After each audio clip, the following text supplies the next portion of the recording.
आप सबको प्रभु यीशु के मधुर नाम में हमारा नमस्कार। इस ध्वनि कैसेट में आपके लिए हम परमेश्वर के महान प्रेम जो उसने अपने बेटे यीशु मसीह के द्वारा हमसे किया और उसके असीम, अनंत व अपरिमित अनुग्रह को लेकर उपस्थित हैं। आपसे विशेष अनुरोध है कि जब आप इस ध्वनि कैसेट को सुनते हैं तो परमेश्वर से पापों की क्षमा, मानसिक शांति, विजयी और आनंदित जीवन तथा शारीरिक विकारों और बीमारियों से अद्भुत चंगाइयों की आशा करें। ये ध्वनि कैसेट अमेजिंग ग्रेस सेवा के सौजन्य से आपके लिए प्रार्थना के साथ प्रस्तुत है। अमेजिंग ग्रेस सेवा एक बहुआयामी सेवा है जो संगीत में ध्वनि कैसेट, पत्र पत्रिकाओं, दूरभाष की सेवा, अभिषेक तेल की सेवा, प्रकाशन की सेवा, बड़े पैमाने पर शुभ संदेश तथा चंगाई सभाओं के आयोजन और रेडियो प्रसारण की सेवा द्वारा प्रतिदिन असंख्य लोगों तक विश्व के लगभग सभी राष्ट्रों में पहुंचती है। कृपालु प्रभु यीशु मसीह ने अपनी सेवा का भार अपने सेवक भाई अजीत होरो को सौंपा है, जिनके द्वारा आप इस कैसेट में वचन व संगीत सुनने जा रहे हैं। मित्रों, हो सकता है कि आज जब आप इस ध्वनि कैसेट को सुन रहे हैं तब आप निराशा की हालत में हैं या अकेले छोड़ दिए जाने का दुख आपको सता रहा है।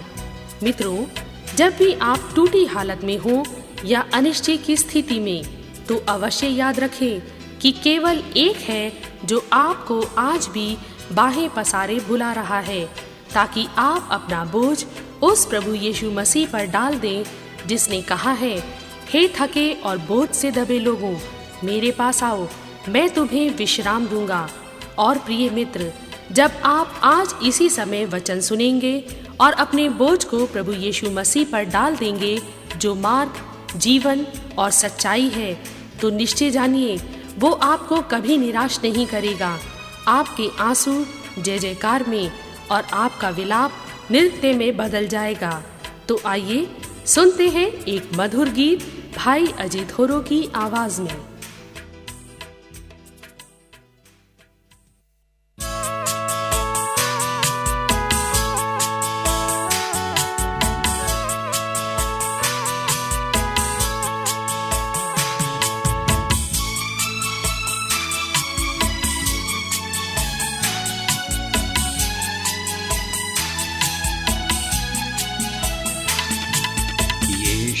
तुम्हें बुला रहा, एक नजर तो मोड़ लो।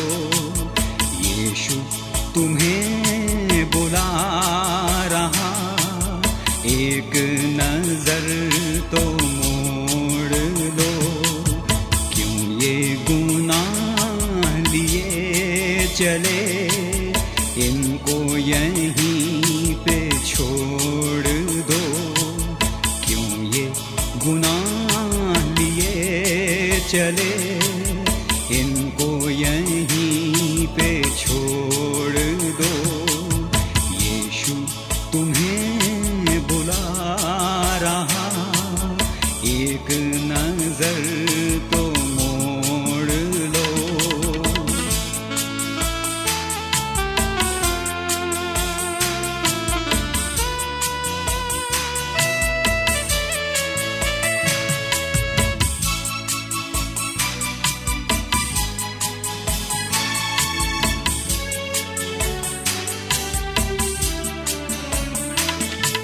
रुक के जरा तो सोचो तुम, मरने के बाद होगा क्या। रुक के जरा तो सोचो तुम, मरने के बाद होगा क्या। मिली तुम्हें जो जिंदगी, प्रभु को उससे दोगे क्या। ले लो तुम जिंदगी नहीं, नक्शे कदम तो मोड़ लो। ले लो तुम जिंदगी नहीं, नक्शे कदम कदम तो मोड़ लो, यीशु तुम्हें बुला रहा, एक नजर तो मोड़ लो।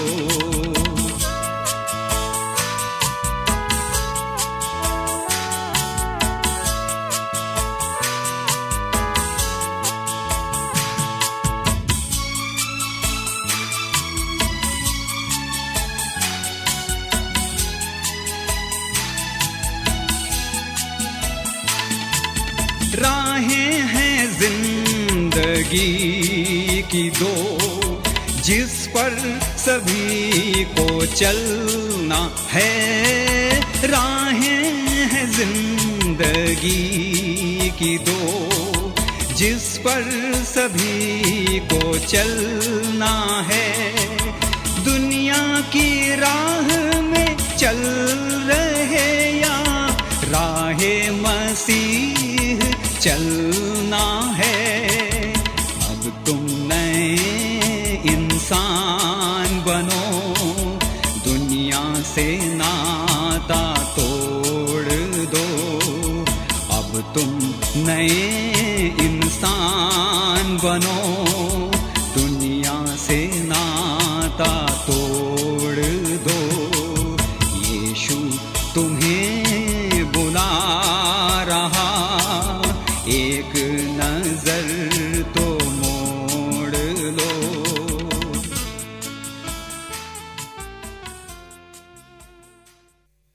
जी हाँ प्रिय मित्र, इस संसार में सभी बातें झुठलाई जा सकती हैं, परंतु एक ही सत्य है और वो है परमेश्वर आपसे प्रेम करता है। मित्रों, इस सेवा द्वारा हमारे पास हजारों पत्र आते हैं, जिनसे हमें ये पता चलता है कि परमेश्वर अमेजिंग ग्रेस सेवा द्वारा लोगों को अद्भुत रूप से आशीष दे रहा है। तो आइए सुनते हैं परमेश्वर का सामर्थी वचन भाई अजीत होरो से। यीशु मसीह के सामर्थी नाम में सभी श्रोताओं को अनुग्रह एवं शांति बहुतायत से मिलती रहे, आमीन। अति प्रिय श्रोता, आइए आज एक बार फिर से हम आनंदित हो जाएं, क्योंकि राजाओं का राजा प्रभु यीशु स्वयं हमसे बातचीत करने को तैयार है। मेरे प्रिय श्रोता, हो सकता है आपके बेटे या किसी अन्य प्रियजन ने आपसे बातचीत बंद कर दी है। हो सकता है आपके कॉलेज या कार्यालय में अधिकारियों ने आपसे बातचीत बंद कर दी है। हो सकता है आप अपनी बात कहना चाहते हैं मगर कोई सुनने तक के लिए तैयार नहीं। शायद आपकी आशा भरी निगाहें लोगों से सहानुभूति पाने के लिए उठती हैं, मगर अंत में आप हताश हो जाते हैं, क्योंकि बातचीत तो दूर, कोई आपकी ओर देखने तक के लिए तैयार नहीं। लेकिन आज मेरे प्रिय श्रोता, इस समय जब आप इस ध्वनि कैसेट को सुन रहे हैं, एक बार फिर से मुस्कुराइए, क्योंकि राजाओं का राजा जिसने जमीन और आसमान को बनाया, हाँ मेरे प्रिय श्रोता, वो परमेश्वर जिसने आपको बनाया, वो परमेश्वर कहता है। वो परमेश्वर जिसके हाथ में सब कुछ है, वो कहता है, आज मैं अपने बच्चों से बातचीत करूंगा। इनकी कोई नहीं सुनता, लेकिन आज जब ये चिल्लाएंगे तो मैं इनकी सुनूंगा और मैं इन्हें उत्तर दूंगा। इनका हाथ थामने को कोई तैयार नहीं, लेकिन आज जब ये अपने हाथों को मेरी ओर उठाएंगे, मैं बड़ी दया से इनके हाथों को थाम लूंगा। हाँ मेरे प्रिय श्रोता, हो सकता है आप एक त्यागे हुए इंसान हैं। जब तक आपके पास जवानी थी, जब तक आपके पास सुंदरता थी, जब तक आप अच्छा कमाते थे, दुनिया आपके आगे पीछे घूमती थी। लेकिन आज हो सकता है कि आप कहते हैं, समाज को मेरी जरूरत नहीं, मेरे पति को मेरी जरूरत नहीं, मेरा बच्चा मेरा इंतजार नहीं करता, लोग मुझे मनहूस समझते हैं। लेकिन आज मैं परमेश्वर का दास होने के नाते इस समय आपको बताना चाहता हूं कि परमेश्वर आपसे क्या कहता है। इस समय परमेश्वर कहता है, हो सकता है कोई तुम्हारा इंतजार ना करे, लेकिन मैं करता हूं। हो सकता है दुनिया तुम्हारे आंसुओं को देखकर तुम्हारा मनोरंजन करती है, लेकिन मेरा दिल तुम्हें देखकर टूटता है। हो सकता है तुम दूसरों के लिए एक बोझ हो, लेकिन मेरे लिए तुम बोझ नहीं हो।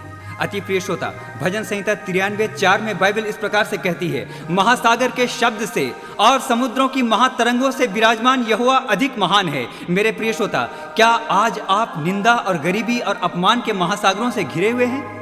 इस समय मैं आपसे पूछना चाहता हूं, क्या आज आपके चारों ओर महानदियों और जलधाराओं की गर्जना सुनाई पड़ती है? क्या आज आप कहते हैं, मैंने इतने आंसू बहा लिए हैं, मैंने इतने आंसू बहा लिए हैं कि वही आंसू आज महासागर बनकर गरजता हुआ मेरी ओर आ रहा है। मेरे प्रिय श्रोता, आज मैं सिर्फ एक बात जानता हूँ, समुद्रों की महातरंगों से और महानदियों की बाढ़ से भी परमेश्वर अधिक महान है।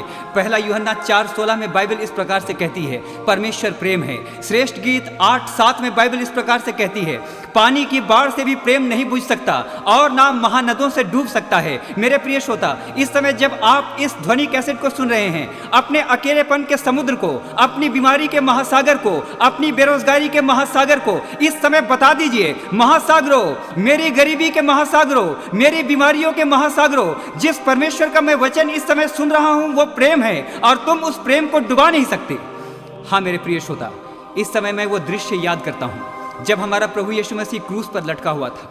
उसके हाथ और पांव में कीलें ठोक दी गई थी। वो हाथ हिला नहीं सकता था, वो पांव हिला नहीं सकता था। लेकिन क्या आपने इस बात पर ध्यान दिया?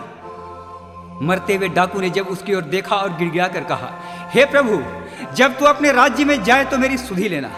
जानते हैं श्रोताओ, उसी समय यीशु मसीह के सामर्थी हाथों ने, बेशक वे कीलों से जकड़े हुए थे, मरते हुए डाकू को थाम लिया। बेशक यीशु मसीह के सर पर कांटों का ताज था, लेकिन उस मरते हुए डाकू के सर पर स्वर्गीय राज्य का मुकुट उसने डाल दिया। मेरे प्रिय श्रोता, अक्सर हम सड़कों पर दुर्घटनाएं देखते हैं, हमारे हाथ खुले हुए होते हैं, हमारे पांव काठ में ठुके हुए नहीं होते, लेकिन हम तो भी कुछ नहीं कर पाते। हम अपने प्रियजनों को एड़ियां रगड़ रगड़ कर मरते हुए देखते हैं। हम चिल्ला उठते हैं, डॉक्टर मेरे बच्चे को बचा लो, मेरी सारी दौलत ले लो, लेकिन मेरे बच्चे को बचा लो। मेरे प्रिय श्रोता, हमारे पांव में कीलें ठुकी हुई नहीं होती। शायद इसलिए हम महंगी से महंगी दवा लेने के लिए यहां वहां भागते हैं, लेकिन अंत में हमारे कानों में गूंजता है मृत्यु का क्रूर अट्टहास। मृत्यु हमारा मजाक उड़ाते हुए कहती है, बढ़ता हुआ कैंसर हमारा मजाक उड़ाता हुआ कहता है, अरे तुम्हारे हाथ पांव तो स्वतंत्र हैं, फिर तुम कुछ कर क्यों नहीं लेते? और मेरे प्रिय श्रोता, हम बेबसी में हाथ मलने लगते हैं। लेकिन इस समय जब आप इस ध्वनि कैसेट को सुन रहे हैं, एक ऐसे सामर्थी परमेश्वर का प्रचार इस समय किया जा रहा है जिसका नाम यीशु मसीह है। हाँ, बेशक उसके हाथ पांव कीलों के द्वारा जकड़ दिए गए, लेकिन उसने मरते हुए उस डाकू के पांव को ऐसी आशीष दी कि वो स्वर्ग के राज्य की ओर चलकर जा सकता था। मेरे प्रिय श्रोता, अपने इस उद्धारकर्ता की अद्भुत सुंदरता को देखिए। उसके सर में कांटों का मुकुट है, लेकिन आज की शाम वो आपके सर पर स्वर्गीय राज्य का मुकुट रखता है। उसके सर से खून बह रहा है, लेकिन आपके सर पर वो तेल मलता और आपका अभिषेक करता है। उसके हाथों में कीलें ठोक दी गई हैं, लेकिन वो आपके हाथों को आज ऐसी आशीष देना चाहता है कि आज के बाद से इन हाथों के द्वारा आप जो भी काम करें उसमें आपको आशीष और सफलता मिले। उसके हाथ पांव कीलों से जड़े हुए हैं, लेकिन आज वो आपके पांवों को ऐसी आशीष देना चाहता है कि जिस जगह पर आप पांव रखें वो जगह आशीषों से भर जाए। कहाँ मिलेगा ऐसा परमेश्वर? इतिहास से पूछिए, इतिहास कहेगा ऐसा परमेश्वर कोई और नहीं। भूगोल से पूछिए, भूगोल चिल्लाता हुआ कहेगा उसने अपने नथुनों की श्वास से पृथ्वी को बनाया और आकाश के तारामंडलों को स्थिर किया है।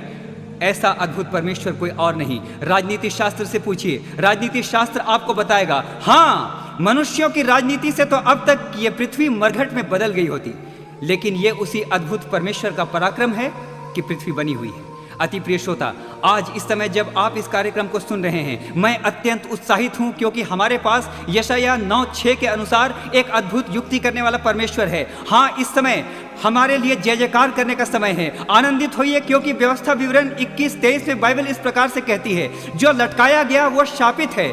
हाँ मेरे प्रिय श्रोता, यीशु मसीह क्रूस पर लटकाया गया ताकि वो शाप बन जाए, लेकिन ये कितनी धन्य बात है, वो शाप बनकर हमारे लिए आशीष बन गया। मुस्कुराइए, क्योंकि परमेश्वर आपसे प्रेम करता है। मेरे अति प्रिय श्रोता, इस समय आपकी सबसे बड़ी जरूरत है कि आप ऐसे धन्य उद्धारकर्ता की ओर धीरज से देखते रहें। राजा दाऊद ने भजन संहिता में इस प्रकार से लिखा, मैं धीरज से यहोवा की बाट जोहता रहा और उसने मुझे छुड़ा लिया। मेरे प्रिय श्रोता, ये सच है कि आज आपका धैर्य टूट गया है। शायद आप कहते हैं, पिछले बहुत समय से मैं लगातार कार्यक्रमों को सुन रहा हूँ, मुझे आशीष क्यों नहीं मिलती? एक श्रोता भाई ने मुझे पत्र लिखा, भाई मैं अपने जीवन से थक गया हूँ, मेरे पास अब इतना धीरज नहीं, मैं अपनी जिंदगी से अब नहीं लड़ सकता। मेरे प्रिय श्रोता, शायद आज आप इस प्रकार से कहते हैं, अजीत भाई आपका प्रचार करना आसान है, मेरी जमीन किसी ने छीन ली, मेरी आंखों के सामने मेरे प्रियजनों की हत्या कर दी गई, कहां से मैं रखूं धीरज? ईमानदारी का जीवन जी जी कर मुझे क्या मिला? और आप कहते हैं कि धीरज रखिए। लेकिन मेरे प्रिय श्रोता, इस समय मैं आपसे कहना चाहता हूं, एक बार फिर से अपने डूबते हुए मन को संभालें। राजा दाऊद जब बहुत व्याकुल हो गया तो उसने विलाप करते हुए कहा, ऐ मेरे मन, तू क्यों डूबा जाता है? मेरे अति प्रिय श्रोता, आज अपने मन से कहें, ऐ मेरे मन, तू असफलताओं के कारण टूट गया। ऐ मेरे मन, तू लोगों के अपमान के कारण टूट गया है। ऐ मेरे मन, तू क्रूर मृत्यु को देखकर टूट गया है। जवान श्रोता इस समय मेरे साथ कहें, ऐ मेरे मन, तू अनिश्चित भविष्य के कारण भयभीत है। लेकिन ऐ मेरे मन, इस समय ध्यान से सुन, इस समय ध्यान से सुन, इस समय मत टूट, क्योंकि तेरा छुड़ाने वाला परमेश्वर इस समय तेरे अति निकट है। ऐ मेरे मन, धीरज रख। ऐ मेरे मन, इस बात को जान ले, सुबह होगी, भोर का तारा उदय होगा। ऐ मेरे मन, तेरे काले आकाश में यीशु मसीह नाम का धर्म का सूर्य उदय होगा। लालिमा फैलेगी। आज तू वीरान है, लेकिन पक्षियों का कलरव फिर से सुनाई पड़ेगा। ऐ मेरे मन, उदास मत हो, हाथ धीरज से परमेश्वर की बाट जोहता रह। अति प्रिय श्रोता, मुझे एक घटना याद आती है। कुछ वर्षों पहले एक स्त्री थी जिसने ओलंपिक खेलों में मैराथन की दौड़ में हिस्सा लिया था। उसने अपने अनुभव को इस प्रकार से बताया। वह प्रति भोर को ठंड के मौसम की चिंता किए बिना लंबी दौड़ का अभ्यास करने के लिए निकल जाया करती थी। उसका पति यद्यपि कोई धावक नहीं था, लेकिन तो भी वो अपनी पत्नी से इतना प्रेम करता था कि वो भी उसके साथ दौड़ने के लिए जाया करता था। जब वो थक कर बैठ जाती तो उसका पति आकर उसके कंधे पर हाथ रखता और उत्साहित करते हुए कहता था, हताश मत हो, तुम और अच्छा दौड़ सकती हो। और फिर उसे उत्साहित करते हुए वो उसके साथ दौड़ा करता था। ओलंपिक खेलों का समय आया, दौड़ शुरू हुई। उस स्त्री ने दौड़ना शुरू किया। 16 मील दौड़ने के बाद उसके पाँव ने काम करना बंद कर दिया। उसका धैर्य समाप्त होता जा रहा था। उसके फेफड़े लोहार की धोंकनी की तरह चल रहे थे। उसके पाँव की मांसपेशियां लगातार दौड़ने के कारण लोहे की तरह सख्त हो गई थी। उसे लग रहा था मानो वो लहरा कर गिर पड़ेगी। उसने पीछे मुड़कर देखा, उसका प्रतिद्वंदी बड़ी तेजी से दौड़ता हुआ आ रहा था। मेरे प्रिय श्रोता, लक्ष्य बिल्कुल सामने था, लेकिन उसके पाँव ने बिल्कुल जवाब दे दिया था। उसने अपनी पूरी शक्ति लगाकर दौड़ना चाहा, लेकिन दर्द के मारे उसका बुरा हाल हो गया। भीड़ चिल्ला रही थी, हाँ भीड़ चिल्ला रही थी। लक्ष्य बिल्कुल सामने था। मेरे प्रिय श्रोता, कुछ ही मिनटों के अंदर यह फैसला होना था कि कौन जीतेगा। उसके मुंह से लहू बहने लगा था। उसकी आंखें पथरा गई थीं। अचानक उसे ऐसा लगा मानो उसे चक्कर आ रहा है। श्रोताओं, वो गिरने ही वाली थी। हजारों की भीड़ चिल्ला रही थी और उसी भीड़ में उसका पति भी चिल्ला रहा था, फ्लोरीन तुम दौड़ सकती हो, फ्लोरीन तुम दौड़ सकती हो, लक्ष्य बिल्कुल सामने है, मेरी प्रिय तुम दौड़ सकती हो। मेरे प्रिय श्रोता, अपने प्रिय पति की आवाज को सुनते ही मानो उसे बिजली का झटका सा लगा। वो विक्षिप्त सा होकर चिल्ला रहा था, फ्लोरीन तुम दौड़ सकती हो। हाँ मेरे प्रिय श्रोता, फ्लोरीन के लिए हजारों लोगों की आवाजें उस समय खामोश हो गईं, लेकिन उसे सिर्फ अपने पति की आवाज सुनाई दे रही थी, फ्लोरीन तुम दौड़ सकती हो। मेरे प्रिय श्रोता, वो बिजली किसी गति से दौड़ने लगी और दौड़ते दौड़ते उसने अपने लक्ष्य को छू लिया। हाँ मेरे प्रिय श्रोता, फ्लोरीन जीत गई थी। उसका पति इतना उत्साहित हो गया कि उसके जीतने के बाद भी वो चिल्ला रहा था, फ्लोरीन तुम दौड़ सकती हो। मेरे प्रिय श्रोता, आज आपको मैं कहना चाहता हूं, आप दौड़ रहे हैं। जिंदगी के कठिन संघर्ष में आप दौड़ रहे हैं। आप रिक्शा चला रहे हैं, आप ठेला खींच रहे हैं, आप अपमान सहकर लोगों के घरों में बर्तन मांज रहे हैं। आप दौड़ रहे हैं क्योंकि अपने बच्चों को आप भूख से बिलखता हुआ नहीं देख सकते। मेरे प्रिय विद्यार्थी श्रोता, आप दौड़ रहे हैं। लाखों विद्यार्थियों की भीड़ आपके साथ दौड़ रही है। दौड़ने वाले लाखों में हैं, लेकिन नौकरी के लिए पद सिर्फ 2-4 हैं। शायद पिछली परीक्षा में आपके नंबर कम आए हैं, शायद आप फेल हो चुके हैं, शायद आपका धैर्य खत्म हो गया है। भीड़ इस समय चिल्ला रही है, लक्ष्य सामने है, भीड़ चिल्ला रही है, हाँ तुम नालायक हो, तुम अशिक्षित, अनपढ़ और गंवार हो। भीड़ चिल्ला रही है, तुम्हारी कोई स्टेटस नहीं है। भीड़ इस समय चिल्ला रही है, तुम मनहूस हो। भीड़ चिल्ला रही है, तुम चरित्रहीन हो। लेकिन मेरे प्रिय श्रोता, आज मैं आपको बताना चाहता हूं, इसी भीड़ में मत भूलिए यीशु मसीह भी बैठा है और वो भी चिल्ला रहा है, मेरे बेटे तुम दौड़ सकते हो, मेरी बेटी तुम दौड़ सकती हो। मेरे प्रिय श्रोता, भीड़ चिल्ला रही है, तुम हार गए, तुम्हारे बच्चे बर्बाद हो गए, तुम्हें सस्पेंड कर दिया गया है। मेरे प्रिय श्रोता, शायद भीड़ आपकी दशा पर ठहाका लगा लगा कर हंस रही है। भीड़ आपके फटे हुए कपड़ों को देखकर दरिद्र दरिद्र चिल्ला रही है। शायद आप रिक्शा खींच रहे हैं, शायद आपको टीबी हो गई है, शायद कैंसर के फोड़े आपको सता रहे हैं। भीड़ इस समय चिल्ला रही है, तुम शराबी हो, तुम स्मैकी हो, ओह तुम हत्यारे हो। मेरी प्रिय श्रोता बहनों, शायद आपके जीवन में कुछ ऐसा हो गया है जिसके कारण भीड़ आज चिल्ला चिल्ला कर कहती है, तुम बदचलन हो, आत्महत्या कर लो, नहीं तो हम तुम्हें मार डालेंगे। लेकिन ओह, आज मेरे पास आपके लिए एक अद्भुत समाचार है, एक झकझोर देने वाला समाचार है मेरे पास। फ्लोरीन तुम दौड़ सकती हो। यीशु मसीह इस समय चिल्ला रहा है, मैंने तुमसे वायदा किया है, मैं तुम्हें जय के उत्सव में लिए फिरूंगा। मेरे बच्चे, तुम दौड़ सकते हो, धीरज मत खोना। श्रोताओं, दौड़िए, क्योंकि जब आप बड़े सवेरे मजदूरी करने सड़क पर निकलते हैं, जब आप अपने खेतों में बड़े सवेरे काम करने के लिए निकलते हैं, जिस प्रकार महान धाविका फ्लोरीन का पति उसके साथ सुबह सुबह दौड़ने के लिए जाया करता था, उसी प्रकार यीशु मसीह भी आपके पास प्रति भोर को उपस्थित हो जाता है। विद्यार्थी मित्रों, जब आप सुबह सुबह पढ़ने बैठते हैं, यीशु मसीह आपके पास प्रकट हो जाता है, क्योंकि बाइबल विलाप गीत 3:23 में इस प्रकार से कहती है, परमेश्वर की दया प्रति भोर को नई होती जाती है, उसकी सच्चाई महान है। भजन संहिता 29:11 में बाइबल इस प्रकार से कहती है, परमेश्वर अपनी प्रजा को बल देगा और प्रभु अपनी प्रजा को शांति की आशीष देगा। यूहन्ना 15:7 में बाइबल कहती है, यदि मेरी बातें तुम में बनी रहे तो जो चाहो मांगो वो तुम्हारे लिए हो जाएगा। हाँ मेरे प्रिय श्रोता, आज आप कहाँ खड़े हैं? विश्वास करें, आज आपकी ओर कोई देखे या ना देखे, लेकिन परमेश्वर देख रहा है। आप जीवन की दौड़ में दौड़ रहे हैं, भीड़ चाहे कुछ भी कहे, आज परमेश्वर आपसे कहता है तुम दौड़ सकते हो, हताश मत हो। कुछ दिनों पहले मैंने महान वैज्ञानिक सर आइजक न्यूटन के बारे में पढ़ा। वो 17वीं शताब्दी के महानतम वैज्ञानिकों में से एक है। उसने गुरुत्वाकर्षण के रहस्य की खोज की और आज सारे संसार में उसकी खोज को चुनौती देने वाला एक व्यक्ति भी नहीं हुआ। श्रोताओं, बहुत कम लोग जानते हैं कि सर आइजक न्यूटन ने मात्र 15 वर्ष की आयु में अपना जीवन यीशु मसीह के हाथों में सौंप दिया था। उसकी कक्षा में उसके सहपाठी उसे मूर्ख और भोंदू कहकर उसका मजाक उड़ाते थे। उसके मित्र जब स्कूल में भद्दे मजाक करते तो वह उनके साथ नहीं बैठता था। एक बार तो उसकी कक्षा में उसके शिक्षक ने उसे बुरी तरह से फटकारा। मेरे प्रिय श्रोता, अपमानित होने के बाद और लोगों के व्यंग वाणों को सुनने के बाद जब वो अपने घर जाता तो अक्सर अकेले में वो रोया करता था। अपने मन की पीड़ा वो परमेश्वर के सामने उंडेल दिया करता था। वो चिल्ला उठता था, प्यारे परमेश्वर, मैंने तुझसे प्रेम किया है, निर्धनता और लोगों के अपमान ने मुझे तोड़ दिया है। तू शक्तिशाली परमेश्वर है, तू अपने दासों और प्रेम करने वालों का मुकदमा लड़ता है। मैं ठीक से बोल नहीं पाता, मैं हकलाता हूँ, तू मेरी ओर से बोल। मैं लाचार हूँ लेकिन तू नहीं है। मेरे प्रिय श्रोता, लोग हंसते थे मगर परमेश्वर उसे देख रहा था। हाँ मेरे प्रिय श्रोता, आइजक न्यूटन के मन में परमेश्वर ने अपना असीम ज्ञान और स्वर्गीय बुद्धि को भरना आरंभ किया और 20 वर्ष की आयु में ही वो गणित और भौतिकी का माना हुआ विद्वान बन गया। लोग उसकी बुद्धि से चकित थे। उसे अंतर्राष्ट्रीय ख्याति मिली। हाँ मेरे प्रियो, आइजक न्यूटन को लगता था वो दुनिया की दौड़ में दौड़ नहीं पाएगा, लेकिन परमेश्वर ने उसे बढ़ाया और वो विश्व प्रसिद्ध गुरुत्वाकर्षण के सिद्धांत का अन्वेषक बना। मेरे प्रिय श्रोता, हंसने दीजिए लोगों को। यदि परमेश्वर आपके साथ है तो आपका विरोधी कोई नहीं हो सकता। भजन संहिता 22:10 और 11 में बाइबल इस प्रकार से कहती है, मैं जन्मते ही तुझ पर छोड़ दिया गया हूँ, माता के गर्भ से ही तू मेरा ईश्वर है।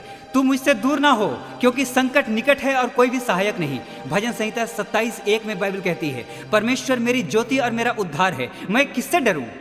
हाँ, मेरे जीवन का परमेश्वर दृढ़ गढ़ ठहरा है, मैं किसका भय खाऊं? मेरे अति प्रिय श्रोता, उस समय को याद कीजिए जब हमारा उद्धार करता प्रभु यीशु मसीह बिना किसी अपराध के पकड़ लिया गया। उसका अपराध शायद ये था कि उसने भूखों को भोजन खिलाया था। उसका अपराध ये था कि उसने कोढ़ियों को चंगा किया था। उसका अपराध ये था कि उसने मुर्दों को जिलाया था। और उसका अपराध शायद ये था कि उसने दुष्ट आत्माओं को निकाला था। बाइबल मत्ती 27वें अध्याय में इस घटना का वर्णन करती है। लोगों ने उसे पकड़ लिया और घसीट कर अदालत में ले गए। कल्पना कीजिए, उन्होंने उसके ऊपर थूका, आंखों पर पट्टी बांधी और थप्पड़ मारकर पूछा, भविष्यवाणी करके बता कि तुझे किसने मारा? मेरे प्रियो, यशायाह 53:7 और 8 में बाइबल इस प्रकार से कहती है, वो सताया गया तो भी वो चुप रहा और उसने अपना मुंह न खोला। जिस प्रकार भेड़ वध होने के समय चुपचाप शांत रहती है, वैसे ही उसने अपना मुंह ना खोला। अत्याचार करके और दोष लगाकर वो उसे अदालत में ले गए, लेकिन तो भी उसने अपना मुंह नहीं खोला। हाँ मेरे प्रिय श्रोता, लोग उसे घसीट कर ले गए। उसके कंधों में भारी क्रूस डाल दिया गया। यरूशलेम की तपती और पथरीली गलियों में वो गिरता पड़ता क्रूस उठाकर चल पड़ा। भीड़ हंस रही थी। मैं विश्वास करता हूँ हंसने वालों में वो भी शामिल थे जिन्होंने उसके द्वारा चंगाई पाई थी और उसके द्वारा दी गई रोटी खाई थी। लोग हंस रहे थे और मैं समझता हूँ सबसे ज्यादा जोर से हंस रहा था शैतान। ऐसा कहते हैं यरूशलेम से गलगत्था तक पहुंचने की राह में यीशु मसीह 7 बार गिरा। जब वो गिरता होगा, लोगों का हंसना और अधिक बढ़ जाता होगा। आह, बड़ा आया उद्धार करता, बड़ा आया पापियों का उद्धार करता। लोग उसके ऊपर हंसते होंगे। मेरे प्रिय श्रोता, वो अपना क्रूस उठाए चला जा रहा था। फ्लोरीन को तो उत्साहित करने वाला उसका पति भीड़ में मौजूद था, लेकिन बाइबल नहीं बताती कि पतरस, यूहन्ना या किसी चेले ने उसको उत्साहित किया। हाँ मेरे प्रिय श्रोता, काश यूहन्ना, पतरस या थोमा, कम से कम किसी एक चेले ने तो कहा होता, हमारे प्रभु, दुनिया आप पर हंस रही है, लेकिन हम जानते हैं आप गलगत्था तक जा सकते हैं। मैं सोचता हूँ जब भी यीशु मसीह गिरता होगा, उसकी आंखें भीड़ की ओर उठती होंगी, किसी ऐसे इंसान की तलाश में जो उसे कहता, तू गलगत्था तक जा सकता है, तू परमेश्वर का पुत्र है, तूने मुर्दों को जिलाया है, तूने अंधों को आंखें दी हैं, तू गलगत्था तक जा सकता है। लेकिन मेरे प्रियो, उसके सब चेले उसे छोड़कर भाग चुके थे। मेरे प्रिय श्रोता, शायद आप परमेश्वर के एक सेवक हैं और अपनी कठिन सेवा में आप प्रतिदिन अपना क्रूस उठाते हैं। शायद एक व्यक्ति भी आपसे नहीं कहता, पास्टर साहब आप क्रूस उठा सकते हैं। मेरी प्यारी बहन, आप में से हजारों ने मुझे पत्र लिखा है, भाई हम हतोत्साहित हैं, घर में कुछ भी हो तो सभी लोग मुझे शाप देते हैं। हाँ मेरी प्यारी बहन, शायद आपके जीवन में ऐसा कोई नहीं जो कि कहे, फ्लोरीन तुम दौड़ सकती हो। लेकिन इस समय जब आप इस कैसेट को सुन रहे हैं, मैं आपसे कहना चाहता हूं, हमारे उद्धारकर्ता यीशु मसीह को भी ये कहने वाला कोई नहीं था कि तू गलगत्था तक जा सकता है। हाँ, जब वो गिरता होगा, उसे उस समय सिर्फ एक आवाज सुनाई पड़ती होगी, अपने स्वर्गीय पिता की, मेरे बेटे तू दौड़ सकता है। हाँ मेरे प्रिय श्रोता, यीशु मसीह उठता होगा, एक बार फिर से अपने बोझिल कदमों से गलगत्था की ओर चल पड़ता होगा। हाँ मेरे प्रिय श्रोता, कितना अद्भुत है ये उद्धार करता। दुनिया मेडल पाने के लिए दौड़ती है, दुनिया सम्मान पाने के लिए दौड़ती है। फ्लोरीन गोल्ड मेडल पाने के लिए दौड़ रही थी, लेकिन इस समय मेरी बात को ध्यान से सुने, यीशु मसीह गलगत्था की ओर जा रहा था। क्या मेडल पाने के लिए? नहीं, अपमानजनक मृत्यु पाने के लिए वो गलगत्था की ओर जा रहा था। सोने का मुकुट पाने के लिए नहीं, कांटों का ताज पाने के लिए, क्योंकि उसके कानों में सिर्फ एक आवाज गूंज रही थी, उसके स्वर्गीय पिता की आवाज गूंज रही थी, मेरे बेटे तुम दौड़ सकते हो। और आज जब आप इस समय इस ध्वनि कैसेट को सुन रहे हैं, शायद इस समय आप जेल खानों के अंदर हैं, शायद इस समय आप अस्पतालों के अंदर हैं, शायद इस समय आप अनाथ आश्रम में बैठे हैं, शायद आप अकेलेपन में अपने कमरे में बैठे हैं। आप कह रहे हैं अब मुझसे नहीं होता, ये गृहस्थी मुझसे नहीं चलती, ये पढ़ाई मुझसे नहीं होती, मैं निकम्मा मनुष्य हूं, मेरी बीमारी परछाई की तरह मेरे पीछे लगी है। लेकिन मेरे प्रिय श्रोता, इस समय हंसने वालों की आवाज को मत सुनिए, उस गंभीर आवाज को सुनिए जो कहती है, दुनिया ने तुम्हें छोड़ दिया, तुम्हारी सेवा की चारों तरफ निंदा होती है, लोग तुम्हें व्यभिचारी और भ्रष्टाचारी कहते हैं, लेकिन मैं, क्योंकि मैं तुम्हारा परमेश्वर हूं, मैं तुम्हें नहीं छोड़ूंगा। हाँ मेरे प्रियो, बाइबल यूहन्ना 14:1 में इस प्रकार से कहती है, तुम्हारा मन व्याकुल ना हो, तुम्हारा मन व्याकुल ना हो, तुम परमेश्वर पर विश्वास करते हो, मुझ पर भी विश्वास करो। यूहन्ना 14:18 में बाइबल कहती है, मैं तुम्हें अनाथ नहीं छोड़ूंगा, मैं तुम्हारे पास आता हूं। यूहन्ना 6:33 में बाइबल कहती है, संसार में तुम्हें क्लेश होता है, पर ढाढ़स बांधो, मैंने संसार को जीत लिया है। मेरे अति प्रिय श्रोता, मैं एक परिवार को जानता हूं, उस परिवार में पति और पत्नी रहते हैं, उनके बच्चे भी हैं। पत्नी एक अत्यंत सुशिक्षित और आत्मिक महिला है और एक उच्च पद पर कार्य करती है। अपने मिलनसार स्वभाव के कारण वो सबको अपना मित्र बना लेती है, जबकि उसका पति पत्नी की अपेक्षाकृत कम शिक्षित और छोटे पद पर काम करता है। उसकी पत्नी इतनी लोकप्रिय है कि उसके सौम्य स्वभाव को सभी पसंद करते हैं। घर में कोई भी फोन करता है तो उसकी पत्नी को ही पूछता है। हाँ मेरे प्रिय श्रोता, वो अपने पति और बच्चों के लिए एक समर्पित स्त्री है, लेकिन उसका पति हीन भावना से ग्रसित हो गया। वो इन बातों को बर्दाश्त नहीं कर पाया कि उसकी पत्नी से कोई अच्छी तरह बात भी करे। धीरे धीरे उसके पति ने उस पर बुरे बुरे आरोप लगाने शुरू कर दिए, उसने उसे मारना पीटना शुरू कर दिया। अक्सर वो बहन मुझे पत्र लिखकर बताती, भाई मैं अपने घर में टूट चुकी हूँ, मुझे प्रोत्साहित करने वाला कोई भी नहीं। मेरा पति हीन भावना से ग्रसित एक तानाशाह है, वो मुझे बात बात पर पीटता और बच्चों के सामने मेरे बालों को पकड़कर मुझे सारे कमरे में घसीटता है। मैं हतोत्साहित हो चुकी हूँ। वो मुझे बुरी बुरी गालियाँ देता है। मेरे घर में प्रार्थना करना मना है, मैं किसी कलीसिया में नहीं जा सकती। मेरे प्रिय श्रोता, वो बहन उत्तर प्रदेश की है। उसने आंसू बहाते हुए लिखा, मैं चाहती हूँ कि मैं आत्महत्या कर लूँ, लेकिन अपने बच्चों के मुंह को देखकर मैं शांत हो जाती हूँ। मेरी बहन, मेरी बात का बुरा ना माने, मैं इस समय कहना चाहता हूँ, आपके पति के विरोध में इस समय परमेश्वर खड़ा है। मेरे प्रिय श्रोता, इस समय मैं उन भाइयों से बात कर रहा हूं जो पति हैं, जो पति अपनी पत्नियों से उत्साहजनक शब्द नहीं कहते। आज ही पश्चाताप करें, आज ही पश्चाताप करें, क्योंकि जीवित परमेश्वर के हाथ में पड़ना भयानक बात है। मेरे प्रिय भाइयों, आपको आज चिल्लाने की जरूरत है, फ्लोरीन तुम दौड़ सकती हो, वरना एक समय आएगा आपकी पत्नी एक जिंदा लाश बन जाएगी और आपके बच्चे प्रतिज्ञा कर लेंगे कि जब हम जवान होंगे तब अपने पिता से बदला चुकाएंगे। उस समय क्या करेंगे आप? स्मरण रखें, भली स्त्रियों पर हाथ उठाने वाले मनुष्य से ज्यादा कमजोर और कंगाल और निकम्मा आदमी इस दुनिया में कोई नहीं है। अगर आप उस महिला की इज्जत नहीं कर सकते जिसने आपके बच्चे को अपनी जान हथेली पर रखकर 9 महीने तक पेट में रखा, तो उस परमेश्वर की इज्जत क्या करेंगे जिसने योना नबी को 3 दिन तक मछली के पेट में रखा? इस समय पश्चाताप करें। मेरे प्रिय श्रोता, शायद आप कहते हैं मेरे घर में आशीष क्यों नहीं है, मेरे बच्चे बात बात में मेरा विरोध क्यों करते हैं, मेरी कलीसिया बात बात में मेरा विरोध क्यों करती है, दुष्ट आत्माएं क्यों मुझे पीटती हैं, मैं बहुत कमाता हूँ लेकिन मेरा धन क्यों हर समय खत्म हो जाता है, मुझे परमेश्वर उत्साहित क्यों नहीं करता? मेरे प्रिय श्रोता, आज परमेश्वर आपसे पूछता है, तुम गिड़गिड़ाते हो कि परमेश्वर मुझे उत्साहित कर, लेकिन क्या तुमने आज तक किसी को उत्साह के 2 शब्द कहे हैं? मेरे प्रिय मित्र, बाइबल नीति वचन में कहती है, कठोर वचन से क्रोध धधक उठता है। जो घाव चाकू और तलवार से लगते हैं वो चंगे हो जाते हैं, लेकिन जो घाव आपके कठोर वचनों से दूसरों को लगते हैं वो कभी चंगे नहीं होते। मैं इस समय आपको कहना चाहता हूँ, आज इसी समय अपनी कलीसिया के सदस्यों को कहें, तुम दौड़ सकते हो। आज इसी समय अपने परिवार में अपने बच्चों से कहें, मेरे बच्चों तुम दौड़ सकते हो। आज इसी समय अपने कार्यालय में उन लोगों से जो आपके अधीन कार्य करते हैं उनको कहें, तुम दौड़ सकते हो। मेरे प्रिय श्रोता, हाँ, पिछले दिनों मुझे बिहार से एक पत्र मिला।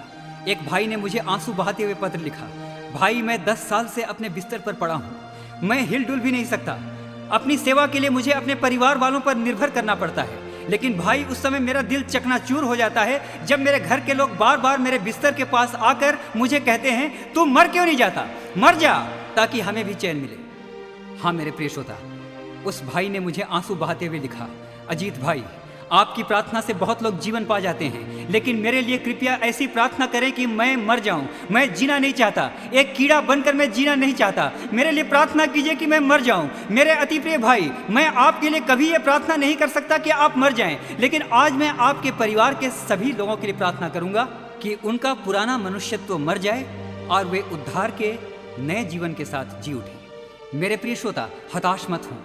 जिस प्रकार यीशु मसीह के हाथ पांव जकड़े हुए थे और वे हिलडुल भी नहीं सकते थे, इसी प्रकार शायद इस समय आप अपने बिस्तर में पड़े हैं, आप हिलडुल नहीं सकते। बहुत वर्षों से आप अपने बिस्तर पर पड़े हैं, लेकिन इस समय जितने बीमार श्रोता बिस्तर पर पड़े हैं, इस समय ध्यान से सुने। इस समय परमेश्वर कहता है, मेरे बच्चों तुम दौड़ सकते हो, फ्लोरिन तुम दौड़ सकती हो। इसी समय वो प्रभु यीशु मसीह आपके कमरे में खड़ा हो गया है जिसने लंगड़ों को चलाया था। इसी समय धीरे धीरे आपके कमरे में परमेश्वर की अद्वितीय सामर्थ्य उतर रही है। आपकी नसों में लहू का प्रवाह शुरू हो रहा है, आपकी मांसपेशियां नई बन रही है। फ्लोरिन तुम दौड़ सकती हो। मेरे प्रिय श्रोता, आपके जकड़े हुए अंगों में, आपके न हिलने डुलने वाले अंगों में इस समय परमेश्वर की सामर्थ विद्युतीय वेग से उतर रही है। इसी समय सारा संकोच छोड़कर यीशु मसीह के नाम पर अपने बिस्तर पर से खड़े हो जाएं। मेरे प्रिय श्रोता, हाँ, इस समय मैं आपको कहना चाहता हूँ, यीशु मसीह क्रूस पर इसलिए जकड़ा गया कि आज वो आपको आज़ाद कर दे। इसी समय वो आपको आज़ाद कर दे। यूहन्ना 10:10 में बाइबल इस प्रकार से कहती है, चोर किसी और काम के लिए नहीं, लेकिन चोरी करने, घात करने और नष्ट करने को आता है। मेरे प्रियो, इसका कोई मतलब नहीं कि आप कितने अकेले हैं, इसका कोई मतलब नहीं कि आप कितने लाचार हैं, इसका कोई महत्व नहीं कि आप कितने अकेले हैं, इसका कोई महत्व नहीं कि आप कितने कमज़ोर हैं। लेकिन इस समय जब आप इस कार्यक्रम को सुन रहे हैं, सिर्फ एक बात महत्व रखती है, और वो ये कि परमेश्वर आपसे प्रेम रखता है। जी हाँ, आपके शरीर में बीमारी किसी चोर की तरह आ गई, आपके परिवार में नशे की आत्मा इसलिए आ गई कि आपको घात करे और आपको नष्ट करे। लेकिन इसी यूहन्ना 10:10 में यीशु मसीह ने आगे कहा, लेकिन मैं इसलिए आया कि वे जीवन पाएं और बहुतायत का जीवन पाएं। अपंग श्रोता, आप पर बहुतायत का जीवन इस समय उतर रहा है, क्योंकि स्वयं इस समय यीशु मसीह आपके कमरे में खड़ा हो गया है। हाँ मेरे प्रिय श्रोता, इस समय आपके बेडौल शरीर पर परमेश्वर की आत्मा मंडरा रही है। मेरे प्रिय श्रोता, संसार में सभी बीमारियों के कुछ ना कुछ नाम हैं, लेकिन इस समय मैं उस नाम का प्रचार करता हूँ जो सभी नामों में सर्वश्रेष्ठ है, और वो नाम है यीशु मसीह का। मेरे अति प्रिय श्रोता, आज मैं आपको बताना चाहता हूं, जो परमेश्वर यहोशू के साथ संग्राम में जाता था, जो परमेश्वर मूसा के आगे आगे अग्नि और बादल बनकर चलता था, वही परमेश्वर यहोवा आज आपका भी है। हाँ, हताश ना हो, आप दौड़ सकते हैं। मसीह जीवन की दौड़ में आप दौड़ सकते हैं। प्रार्थना करने की दौड़ में आप दौड़ सकते हैं। जागते रहने की दौड़ में आप दौड़ सकते हैं। भूखे रहकर और बदनामी सहकर आप प्रचार करने की दौड़ में दौड़ सकते हैं। यशायाह 59:19 में बाइबल कहती है, क्योंकि जब शत्रु महानद की नाई आप पर चढ़ाई करेगा, उस समय यहोवा का आत्मा उसके विरुद्ध झंडा खड़ा करेगा। मेरे प्रिय श्रोता, यह सच है। दुष्ट आत्माएं, बीमारियां, घर की कलह और फूट ने आपके विरुद्ध महानद की नाई आप पर आक्रमण किया है, लेकिन वचन कहता है, मैं नहीं कहता, वचन कहता है कि परमेश्वर का आत्मा आपके शत्रुओं के विरुद्ध इस समय जब आप इस कार्यक्रम को सुन रहे हैं झंडा खड़ा करेगा। इस समय उसका झंडा आपके पूरे कमरे में है। इस समय उसका झंडा आपके कार्यालय में है। इस समय उसका झंडा आपके संपूर्ण जीवन में है। इस समय मेरी आवाज़ जहाँ जहाँ तक पहुँच रही है, वहाँ वहाँ तक उसका झंडा है। हाँ मेरे प्रियो, इस समय उसका झंडा आपके लिए लहरा रहा है। अपनी आंखों को बंद करें। सारे आकाश में उसका झंडा लहरा रहा है। आपकी असफलताओं में उसका झंडा लहरा रहा है। हाँ, यहोवा की आत्मा का झंडा आपके लिए लहरा रहा है। विजय सामने है, चंगाई सामने है, आपका स्वर्ण पदक आपके सामने है, आशीषों से उमड़ता हुआ घर आपके सामने है, आपका खोया हुआ पति आपके सामने है, आपके खोए हुए बच्चे आपके सामने हैं। अद्भुत चिन्ह और चमत्कार इस समय आपके सामने है। यहोवा का झंडा लहरा रहा है। गहरी सांसें लें, गहरी सांसें लें। उसकी चंगा करने वाली प्राणवायु आपके फेफड़ों में उतर रही है। गहरी सांस लें। इसी समय आप उसकी चंगाई से भर रहे हैं। इस समय आप पसीने से भर गए हैं। निकलने दीजिए अपने पसीने को। आपके शरीर से विकार इस समय बाहर आ रहा है। असाध्य बीमारियां लोप हो रही हैं। आज आपके जीवन में एक ही बात रहेगी, यीशु मसीह या अभिशाप। अपने हाथों को स्वर्ग की ओर उठाएं। जो भी बीमार हैं इस समय अपने हाथों को स्वर्ग की ओर उठाएं। अपने हाथों को स्वर्ग की ओर उठाएं। इस समय दौड़कर उसके वस्त्र को छू लें। इस समय दौड़ें, इस समय दौड़ें। फ्लोरीन, तुम दौड़ सकती हो। नामान, तेरा शरीर कोढ़ से गल रहा है, लेकिन आज तू चंगा हो जाएगा। कनानी स्त्री, आज तेरी बेटी दुष्टात्मा से आजाद होगी। हाँ, इस समय आपके ऊपर परमेश्वर अपनी चंगाई को उंडेलने जा रहा है। Oh, Holy Spirit of the Lord is moving now. Holy Spirit of the Lord is moving in the barren land. Spirit of healing is flowing on your dead organs and your body. Yes, Florine, you can run. You can run. इस समय कोई अपनी आंखों को ना खोले। इस समय परमेश्वर की आत्मा का आदर करें। बेरोजगार श्रोता, आपको परमेश्वर आज आशीष देगा। हंसने दीजिए भीड़ को, लेकिन यीशु मसीह भी आज की शाम उसी ठट्ठा करने वाली भीड़ के बीच में बैठा है। भीड़ चिल्लाती है, तुम 2 कौड़ी के आदमी हो, लेकिन यीशु मसीह कहता है, तुम बहुमूल्य हो, क्योंकि मैंने तुम्हें अपने लहू से खरीदा है। मेरे प्रिय श्रोता, इसी समय पश्चाताप करें। इस समय हम प्रार्थना करने जा रहे हैं। इस समय परमेश्वर की सामर्थ आप पर बहुतायत के साथ उतरने जा रही है। अपने अपने हाथों को स्वर्ग की ओर उठाकर रखें। आइए इस समय प्रार्थना करें। हमारे सामर्थी पिता परमेश्वर, इस समय यीशु नासरी के सामर्थी नाम में मैं अपने एक एक प्रिय श्रोता को आपके सन्मुख लेकर के आता हूँ। प्यारे प्रभु जी, बीमारियों ने इनके घर को तोड़ दिया है। बेरोजगारियों ने इनके घर को तोड़ दिया है। रोज रोज घर के झगड़ों और फूट ने इनके घरों को बर्बाद कर दिया है। दुष्ट आत्माएं इनके घरों में विचरण करती हैं। प्यारे प्रभु जी, ये अपनी बीमारी का इलाज करा करा कर थक गए हैं। प्यारे प्रभु जी, इनको मृत्यु सामने दिखाई पड़ती है। प्यारे प्रभु जी, इस समय जवान श्रोता जबकि इस ऑडियो कैसेट को सुन रहे हैं, मैं जानता हूँ इस समय बहुत सारे जवान श्रोता अपने अनिश्चित भविष्य को लेकर बहुत ज्यादा भयभीत हैं। लेकिन प्यारे प्रभु जी, मैं जानता हूँ आपकी सामर्थ सब प्रकार की बीमारियों की सामर्थ्य से बड़ी है। इस समय आपके सामर्थी नाम में मैं सब प्रकार के कैंसर के फोड़ों के विरोध में, आपके सामर्थी नाम में सब प्रकार की टीबी की बीमारी के विरोध में, आपके सामर्थी नाम में सब प्रकार के हड्डियों के विकार, सब प्रकार के रक्तचाप, सब प्रकार का बहरापन, सब प्रकार का अंधापन, सब प्रकार का पागलपन और प्यारे प्रभु जी, शरीर की सारी बीमारियों और विकारों के विरोध में मैं इस समय खड़ा होता हूँ। इस समय प्रार्थना करता हूँ आपका स्वर्ग इसी समय खुल जाए।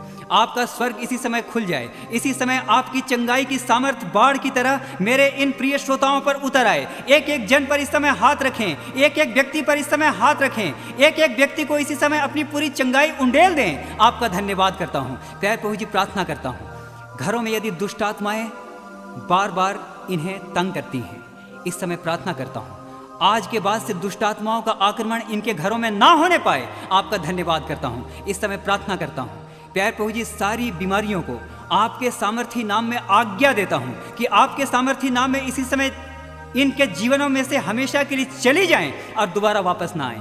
प्यारे प्रभु जी, विशेष करके इस समय प्रार्थना करता हूँ अपने उन प्रिय श्रोताओं के लिए जो कि पवित्र आत्मा का अभिषेक मांग रहे हैं। इस समय प्यारे प्रभु जी अपने अभिषेक को उतरने दें, अपने स्वर्गीय स्थानों से इस समय अपनी पवित्र आत्मा को बहने दें, एक एक के जीवन को इस समय भर दें, एक एक के जीवन को इस समय भर दें और एक एक जन को इसी समय नई शांति, नए आनंद और नए अभिषेक के साथ उठाकर खड़ा करें। आपका धन्यवाद करता हूँ कि आपने प्रार्थना को सुना है।